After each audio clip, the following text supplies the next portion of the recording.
السلام علیکم ورحمۃ اللہ وبرکاتہ۔ الحمد للہ وکفى وسلام علی عباده الذین اصطفى اما بعد۔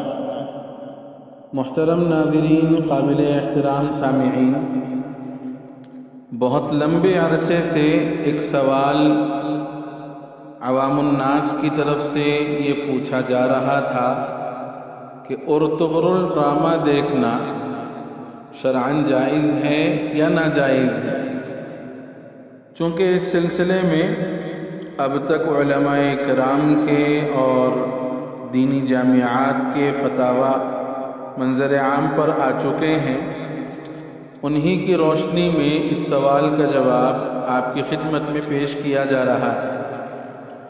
ترکی حکومت کے زیر اہتمام ایک سیریل ارطغرل غازی، جس کی دسمبر 2014 سے مئی 2019 تک تقریباً 150 قسطیں آ چکی ہیں، اور اکثر قسط کا دورانیہ 2 گھنٹے کم و بیش ہے، جو کہ پوری دنیا میں بہت زیادہ دیکھا جا رہا ہے۔ خصوصاً مسلمانوں میں زیادہ رائج ہے۔ عوام کے ساتھ ساتھ بعض خواص بھی اس سیریل کے دیکھنے کے بہت عادی ہو گئے ہیں۔ ترک حکومت یہ سیریل اس واسطے بنوا رہی ہے کہ لوگوں کو خلافت عثمانیہ کی پوری کہانی معلوم ہو جائے۔ اس سیریل کا حال یہ ہے کہ اس میں عشق و معشوقی کو بھی رکھا گیا ہے۔ خوبصورت لڑکیوں اور عورتوں نے اس سیریل میں اپنے کردار انجام دیے ہیں، اور شاید ہر قسط کے آخر میں دعا بھی کی جاتی ہے۔ اس سلسلے میں دیکھنے والوں کا حال یہ ہے کہ وہ اس کے دیوانے بن رہے ہیں۔ ایسا لگتا ہے کہ دیکھنے والوں کو دیکھنے کا نشہ چڑھ گیا ہے۔ مسئلہ یہ دریافت طلب ہے کہ کیا شریعت ایسے سیریل بنانے اور ان کو دیکھنے کی اجازت دیتی ہے؟ ایسا سیریل بنانا اور اس کا دیکھنا دونوں کا کیا حکم ہے؟ اس طرح کے سیریل پر پیسے خرچ کرنے والوں کا کیا حکم ہے؟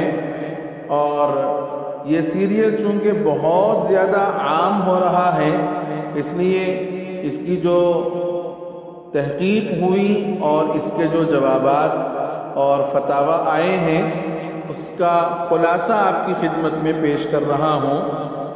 ارطغرل غازی ایک ترکی تاریخی ڈرامہ ہے جس میں خلافت عثمانیہ کے بانی عثمان کے والد ارطغرل اور ان کے قبیلے کے حالات کو فلم بند کیا گیا ہے، لیکن اس کے تمام واقعات مستند اور تصدیق شدہ نہیں ہیں، بلکہ اس داستان میں سچ اور جھوٹ دونوں کی آمیزش ہے۔ معتبر ذرائع سے ملی اطلاع اور سوال سے بھی یہ معلوم ہوا کہ اس ڈرامے کے کردار و مناظر بڑے سحر انگیز ہیں، جس کی وجہ سے عوام و خواص بلکہ دیندار افراد تک اس پر فریفتہ ہیں اور اس کے دیوانے بنے ہوئے ہیں۔ یہاں تک کہ بعض نام نہاد علماء اور خود ساختہ مفکرین بڑے بڑے مضامین لکھ کر اس کو دیکھنے کی دعوت دے رہے ہیں۔ لہذا ایسے حالات میں یہ بات ضروری ہو جاتی ہے کہ اس قسم کے ڈراموں کی شرعی حیثیت کو واضح کیا جائے اور لوگوں کی صحیح رہنمائی کی جائے۔ محترم ناظرین، کسی بھی جائز مقصد کو حاصل کرنے کے لیے ناجائز طریقہ اپنانا یہ درست نہیں۔ خلافت عثمانیہ کے تاریخی دور کی روداد تاریخ کی کتابوں کے مطالعے اور اس سے متعلق لٹریچر عام کر کے ہو سکتی ہے۔ اس کے لیے فلم ڈرامہ بنانا اور دیکھنا یہ جائز نہیں ہے۔ نیز اگر جو باتیں سوال میں آئی ہیں کہ عشق و معشوقی کو بھی اس میں رکھا گیا، لڑکیوں اور عورتوں نے اپنا کردار ادا کیا، تو ان مفاسد کی وجہ سے چونکہ یہ مفاسد اس میں پائے جا رہے ہیں، تو یہ قباحت اس پر مستزاد ہے۔ اور اسی طرح اس سیریل کے متعلق عالمی مرکزی ادارے دارالعلوم دیوبند نے جو اس سلسلے میں جواب دیا ہے وہ بھی آپ کی خدمت میں رکھ دینا مناسب معلوم ہوتا ہے۔ دارالعلوم دیوبند نے اس سلسلے میں جو جواب دیا ہے، سیریل یا فلم کیسی بھی ہو اس میں کم از کم 3 خرابیاں یعنی ویڈیوگرافی، رقص و موسیقی اور اجنبی عورتوں کی موجودگی ضرور پائی جاتی ہے، اور یہ تینوں امور ناجائز ہیں۔ چنانچہ تصویر کے بارے میں حدیث میں آیا ہے کہ تصویر بنانے والوں کو قیامت کے دن عذاب دیا جائے گا اور ان سے کہا جائے گا کہ جو تم نے بنایا ہے اس کو زندہ کرو۔ بخاری کتاب اللباس۔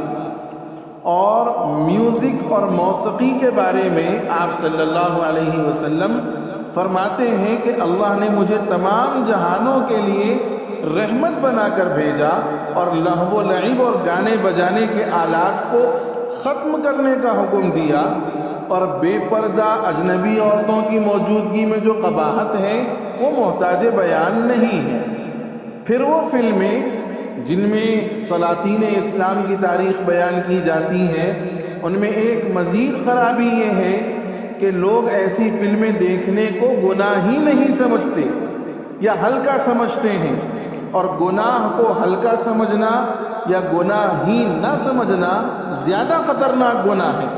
اور سلسلہ وار فلموں کے دیکھنے کی لوگوں کو جو لت لگی ہوئی ہے، اس میں ضیاء وقت، نمازوں کا چھوڑنا اور دیگر ضروری کاموں سے غفلت مذکورہ بالا خرابیوں پر یہ مستزاد ہے، جبکہ یہ بات معلوم ہے کہ کوئی جائز کھیل تماشا بھی اگر فرائض و واجبات میں کوتاہی کا سبب بننے لگے تو وہ ناجائز ہو جاتا ہے۔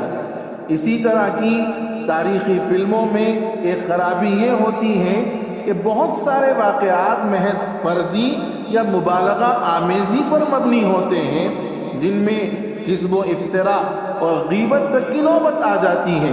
مختصراً یہ کہ مذکورہ سوال کی نوعیت کے اعتبار سے سیریل میں تصویر کشی، موسیقی، بے پردہ اجنبی عورتوں کی موجودگی کی وجہ سے یہ سیریل ناجائز ہے، اور گناہ کو ہلکا سمجھنے، فرائض و واجبات میں غفلت اور دوسری خرابیوں کی وجہ سے اس حرمت میں اور شناعت آ جاتی ہے، اور سیریل نہ دیکھنا ہی یہ اپنے آپ کو اور اپنی آخرت کو بچانے کا ذریعہ ہے۔ اور آخری بات کے سلسلے میں یہ گزارش ہے کہ مذکورہ سیریل فحش فلموں سے بچنے کا حل نہیں ہے، اس لیے کہ یہ سیریل خود ناجائز ہے، گویا دونوں زہر ہیں، کوئی ہلکا زہر ہے تو کوئی تیز ہے، لہذا ضروری ہے کہ دونوں سے بچنے کی فکر کی جائے، اور یہ انسان کے اپنے ارادے اور عادت بنانے پر مبنی ہے۔ اس کے لیے ناجائز چیزیں اختیار کرنے کی ضرورت نہیں ہے، بلکہ مباح ذرائع اختیار کیے جا سکتے ہیں۔ مثلا قرآن پاک کی تلاوت ہو اور اس کے معانی اور تفسیر اور اچھے بامانہ اشعار، نعتیہ کلام سننا، مجاہدین اور اولیاء اللہ کے حیرت انگیز واقعات کو پڑھنا سننا اپنایا جا سکتا ہے، لیکن ان کو چھوڑ کر یہ سوچنا کہ اسلامی حمیت بیدار ہوگی یا جہاد کا جذبہ پیدا ہوگا یا اسلام کے لیے کچھ کر گزرنے کی ہمارے اندر طاقت اور صلاحیت پیدا ہوگی، یہ دل کو بہلانے کے لیے خیال غالب اچھا ہے، اسی قبیل کی بات ہے، باقی حقیقت کچھ اور ہی ہے۔ اللہ تعالی ہم سبوں کو توفیق عمل نصیب فرما دے اور ان چیزوں سے اپنے آپ کو اور پوری امت مسلمہ کو بچنے کی توفیق نصیب فرمائے۔ آمین۔ والسلام علیکم ورحمۃ اللہ وبرکاتہ۔